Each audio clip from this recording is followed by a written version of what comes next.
Now, in order for you to breathe, did you hear that noise? I did. Okay, this is telling me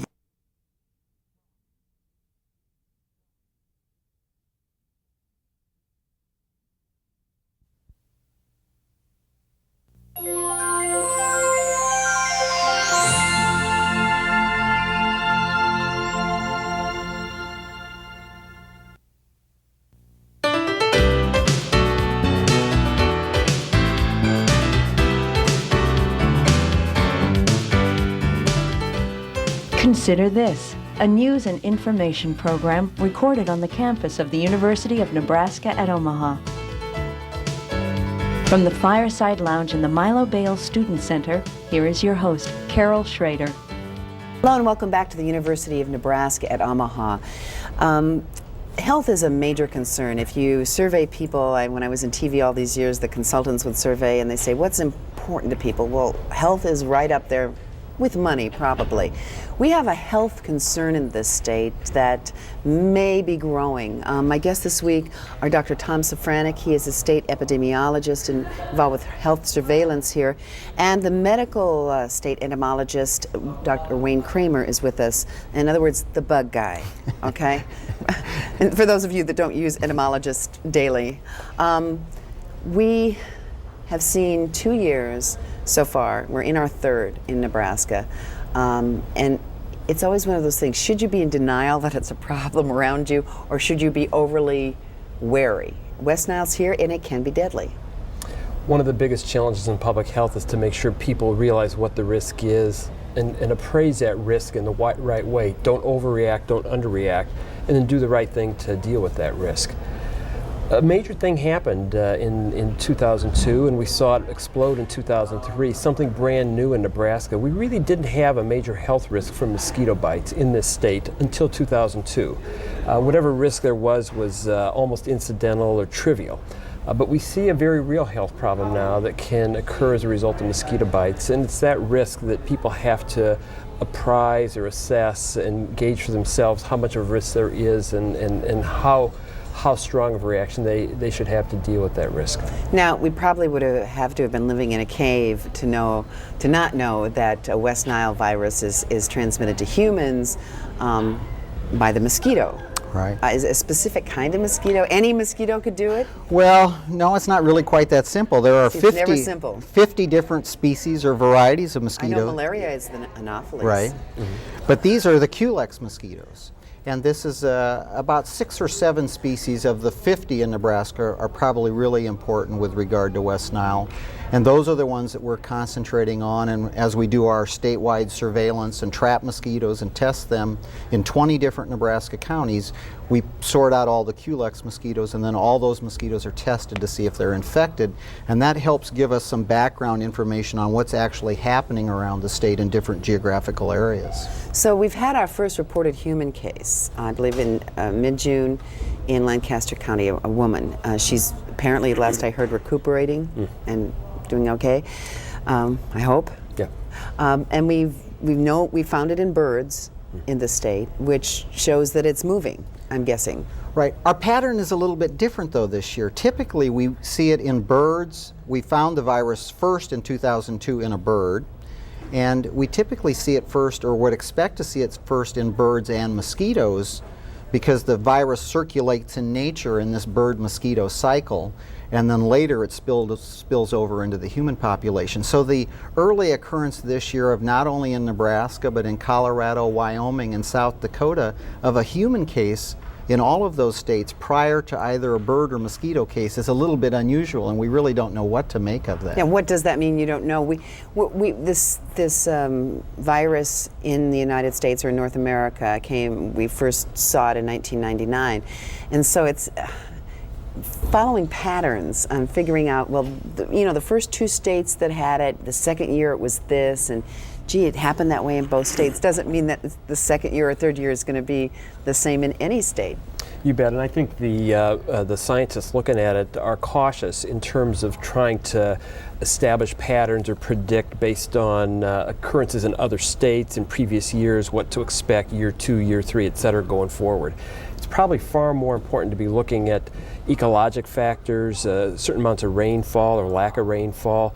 It's probably a major role is played by the kinds of mosquitoes that differ pretty dramatically as you move from one part of the country to the other. And there's a variety of complex factors that will determine how good or bad a year will be in terms of the amount of people coming down with West Nile virus. And when you combine these factors, i.e., if we have a lot of Culex, was it, mosquitoes that are known to carry it, and we've tested and we've found that they do, if you have a lot of rainfall or irrigation ditches or the kinds of breeding grounds, I mean, you can start adding layers, can't you, that up the risk level?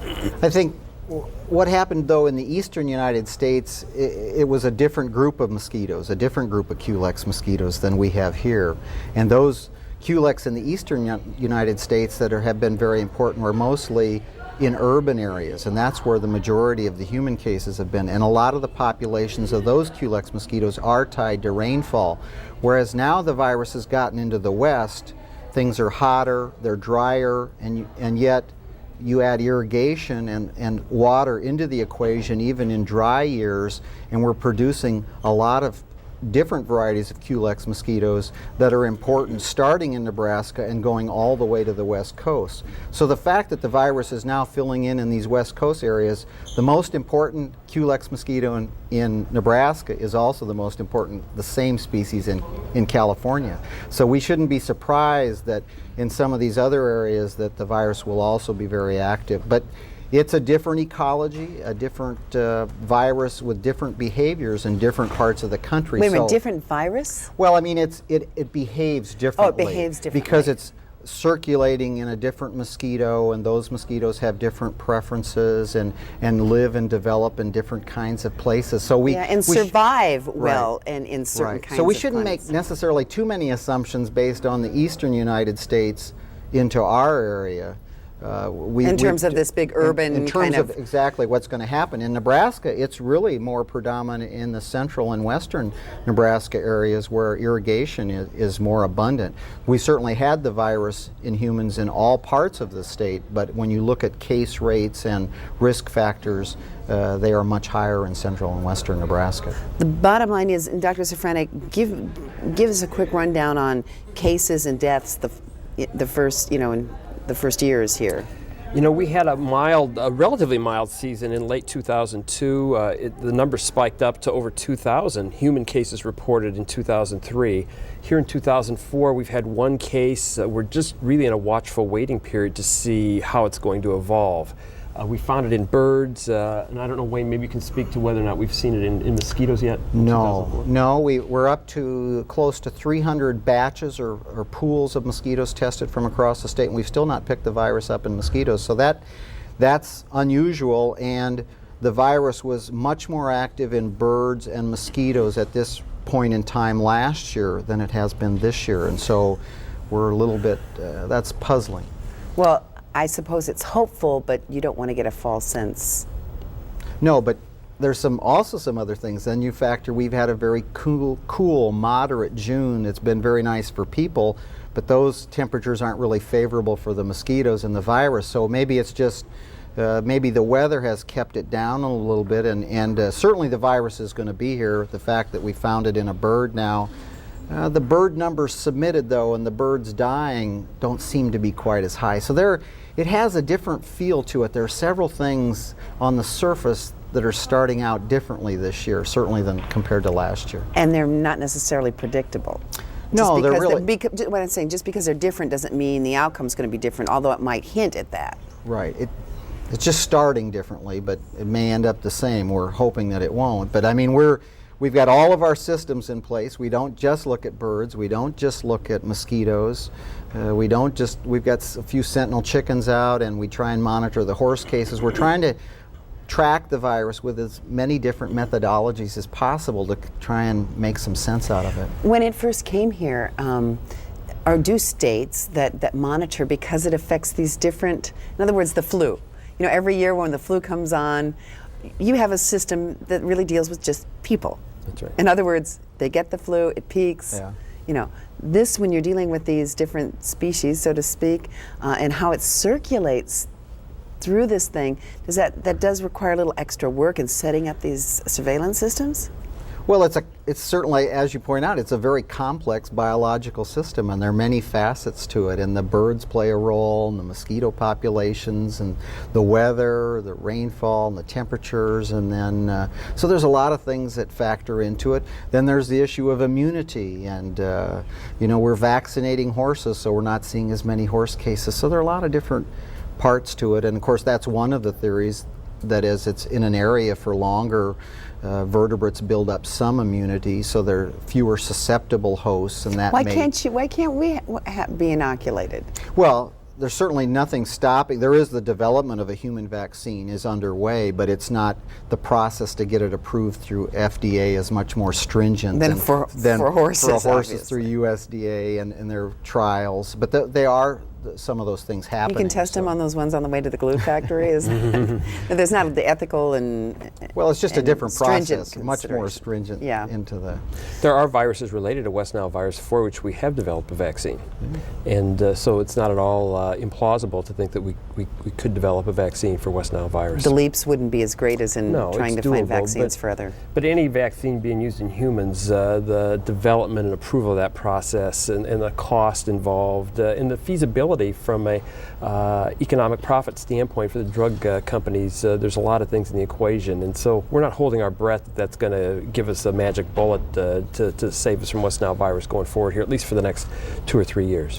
Before we get into some of the specifics of how to sort of guard against and you know, this thing spreading in Nebraska, West Nile virus obviously came from somewhere else. So their experience, what, Egypt, or obviously I'm thinking Nile, somewhere over in the Middle East. Can you necessarily take those case histories or numbers and translate them at all here, or does it become a different ball of wax altogether when it comes over here? No, I think that's probably where the lessons are to be learned, and we've done that. I mean, as you pointed out, the virus did originate in Eastern Africa in the country of Uganda. It was first identified, discovered in 1937, but it's now been present in parts of Southern Europe for many years, and I think that's where we need to look at how it behaves there now.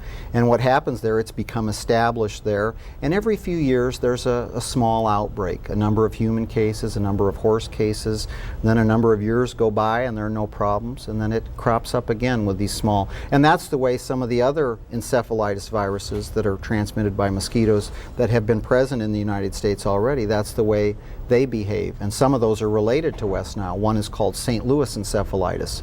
We've had human cases of that in Nebraska, of that virus previously, but we have to go back to the 80s to find cases in Nebraska of St. Louis and Western equine encephalitis, another virus. So. Have we found them developing immunities over on the other side of the pond over there?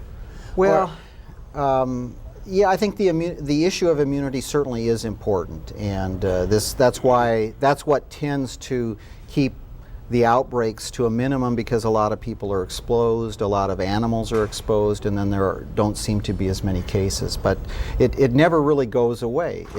It stays there, and then it manifests itself with some clinical cases in either the animal population or the human population every few years. So, we know it's here. I would love to live in denial that, you know, you can give all the numbers you want, and the chances, if it's you or your child or your spouse or loved one or neighbor, it doesn't make any difference if it's the only one in the state. So we have to be a little defensive, or maybe be on the offensive. That's right. I mean, a new issue is here in terms of public health, and that is the importance of preventing mosquito bites. And there's a certain risk, and the risk may be relatively small overall for any given mosquito bite, but it's got to lurk in the back of our minds that mosquito bites could potentially result in an illness that may result in a hospitalization and perhaps a very severe illness, especially as we get older. One of the things I noticed, I was mowing the lawn last night and I saw one big old mosquito up on the side of the house, and I hadn't been bitten, and this was near dusk. But I know that in the summer, as I recall, there are times, years and times of the summer when there's more. So obviously I'm thinking that's going to up your odds, the more mosquitoes. But the weather and all, Well, I mean, if there's no mosquitoes out and you get the one bite, I'm going, I don't want to put DEET on myself. A lot of people are, and their children, they don't want to put a lot of DEET on their children. Well, we go back to these different kinds of mosquitoes. And the thing to remember is most of the mosquitoes, after you have a big rainfall event, you'll have a hatch of mosquitoes. In 7 to 10 days, you'll see a lot of mosquitoes. But typically, those are not the varieties that transmit this virus. This virus is transmitted by mosquitoes that live in water that's there almost all the time, whether it's in buckets or tires. So they have a regular home there, right. as opposed to... And their populations slowly build through the summer, and the risk is greatest, and the number of human cases that we record is always greatest in August and September, when the populations of that mosquito, or those varieties of mosquitoes, when they peak. And it's not necessarily all these mosquitoes that result because of rainfall, sometimes early in the season. So, I mean, it's difficult for the public. In other words, we all took science and we know that how populations grow. And so when you have a constant environment, then those laws of exponential growth will come into play. But the point is, all mosquitoes are not created equal in their ability to transmit the virus. But it's difficult for the public. They're not going to be able to tell the difference. So the point is, back to Tom's point, you do have to take the whole issue of any mosquito activity seriously, because you're not really going to be able to tell the difference.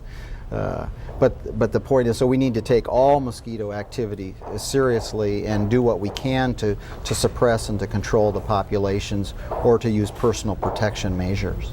Okay, so we get rid of any standing water, and that's probably a good practice anyway, just to be in the habit of reducing that risk. Then we have the DEET, and I read on the website that replace your lights with yellow lights, like your porch lights. Does that really work? I thought those things didn't work. Well, I mean, it's a minor component, but insects see different spectrum of light, and some colors are more attractive. So mosquitoes, there is something about mosquitoes and the yellow light? Yeah. The old bug light, as they used to say? There's less attraction. Because I like to sit on my porch, not all night, but into the latter part of the day. It's very pretty and peaceful. So, and sometimes we flip the light on and we're talking. So it wouldn't hurt to invest in a yellow light. Couldn't hurt. Yeah, small thing. Small thing. It's probably not going to make the difference. Of course, the other thing on the market now are a lot of these CO2, a lot of these traps that people are using in their backyards to attract mosquitoes, to try and trap them out. Do they work? Well, they are attractive, but the concern is, do they trap enough to really reduce your risk? I mean, the theory is it'd be nice if all your neighbors had them and then you wouldn't have to. But I mean, they do have a basis for working, and they do attract mosquitoes, and some of those are really better than the old bug zappers and some of the previous technologies. Or you could just rent some bats, Well, bats do eat mosquitoes, but they're not going to control the mosquito population. Okay, so anything else we can do to fight the bite, as they call it? And we think that the DEET-containing insect repellents are the mainstay, or one of the most critical prevention methods. And I think people have to have a comfort level with picking those up and using them. They're widely available. We stocked up on 3 or 4 different versions with different concentrations. The higher the concentration, the more long-lasting the protection. So we would encourage people to gauge their outdoor activity and decide if they're going to be out for longer periods of time. They have to look for a higher concentration of DEET in their insect repellent. But these are safe, and I think people should have a comfort level with throwing them on.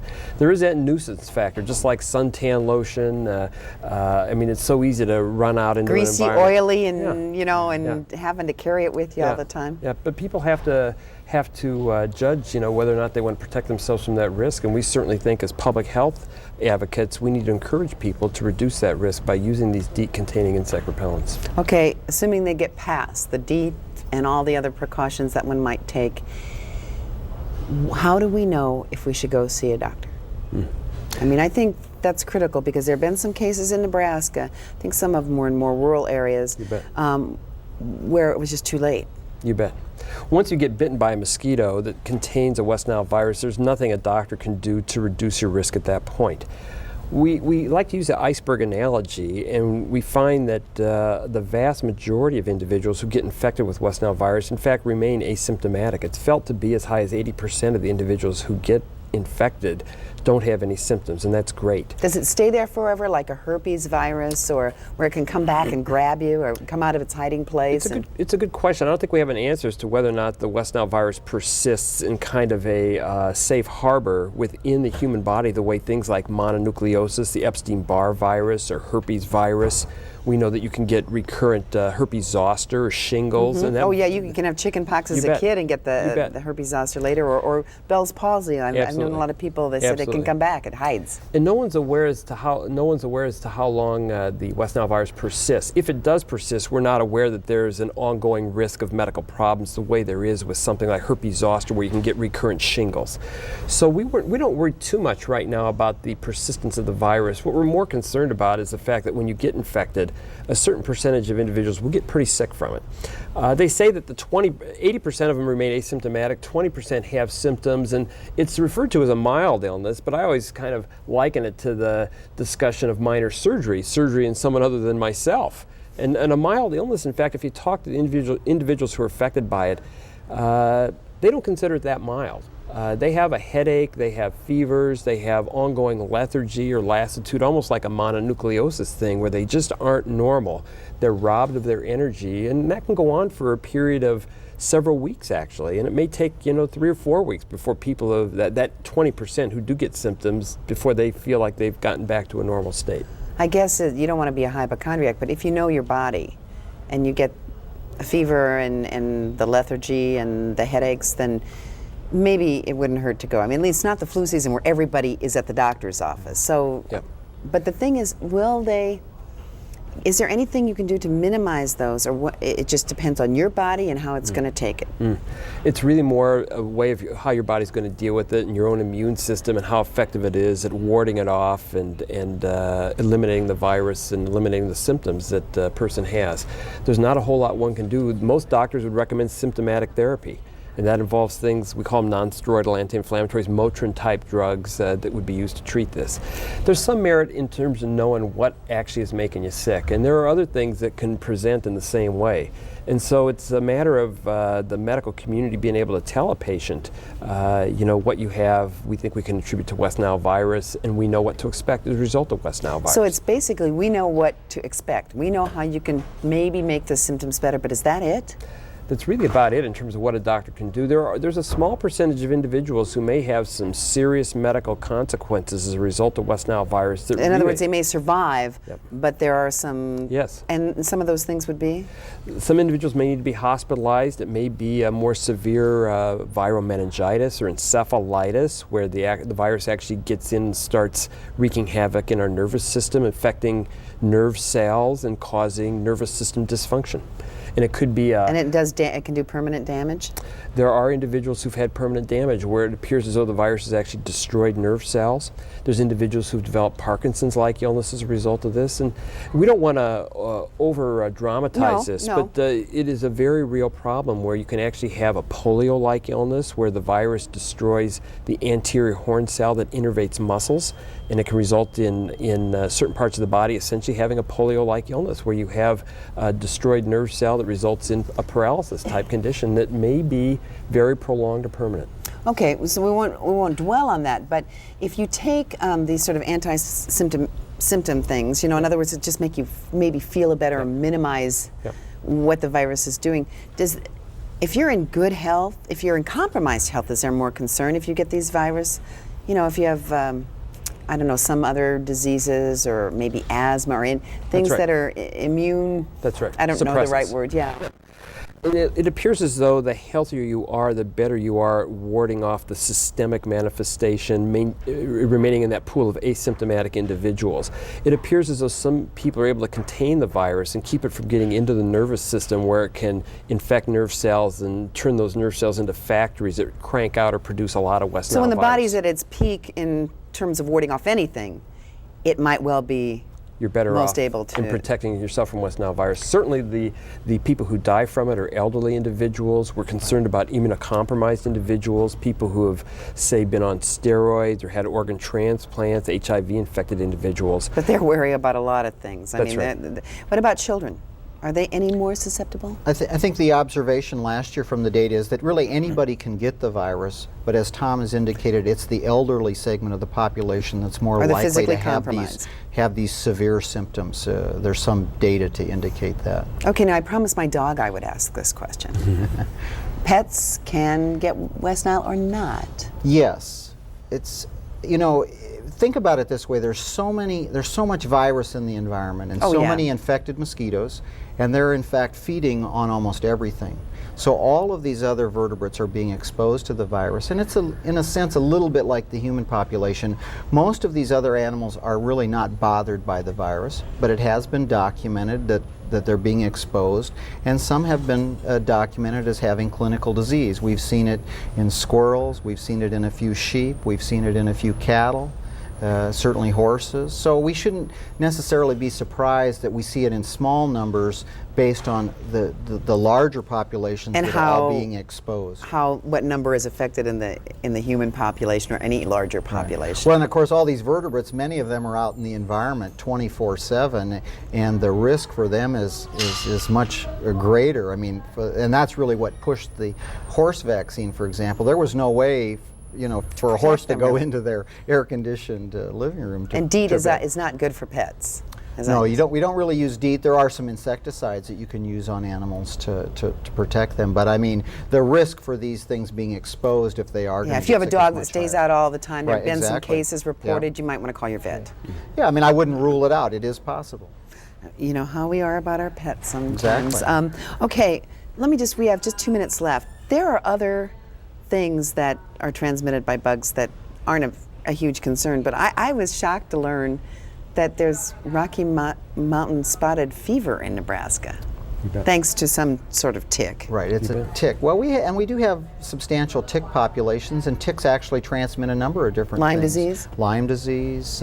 They can transmit tularemia.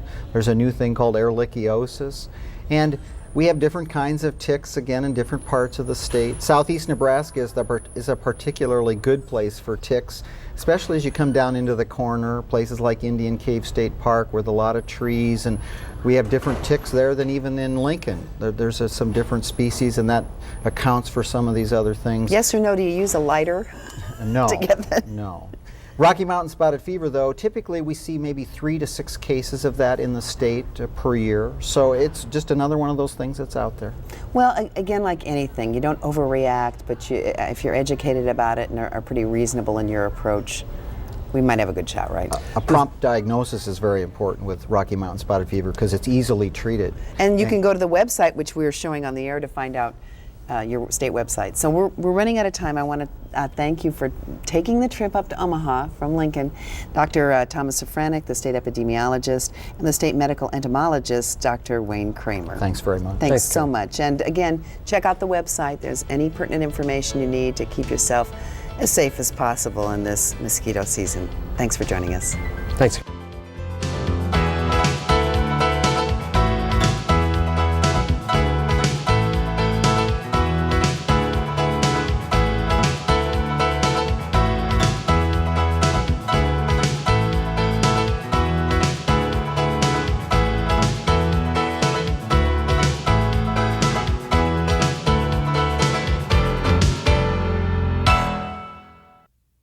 To view this edition of Consider This or past programs, visit our website at unotv.unomaha.edu. For comments or questions, call 402-554-2516 during regular business hours. Consider This is a production of UNO Television.